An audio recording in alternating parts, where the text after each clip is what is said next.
Hey family, thank you so much for stopping back by. If you're here, you're ready to make some caramel icing, so let's get into it. So we're going to start off with 1 cup of white granulated sugar. We're going to put that in a heavy saucepan. You don't want the sugar to stick to this, okay? So next we'll add 1/4 cup of water. You can use distilled if you want. Just make sure that all that sugar dissolves, and then go ahead and put this on medium-high heat. And now comes the easy part. We're just going to let this mixture come to a boil and let it set till it turns a pretty auburn color. So don't touch it, don't stir it, don't do nothing.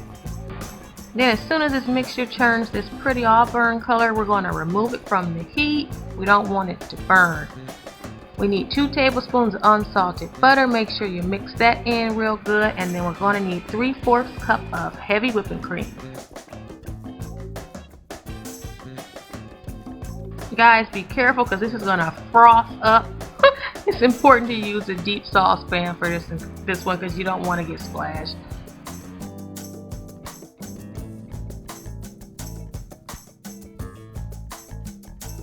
Alright, stir it up, stir it up, stir it up.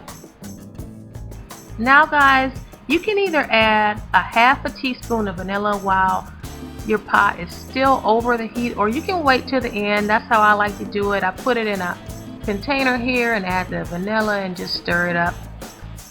Make sure you seal it real tight and you can refrigerate it. Now guys, you can use this sauce for just about anything. You can drizzle it over cakes or pour it over some vanilla ice cream. Oh my god, it is the bomb. So much better than the stuff you get at the store. I hope you guys enjoyed this recipe. If you haven't already, make sure you subscribe and I will see you next time. Peace.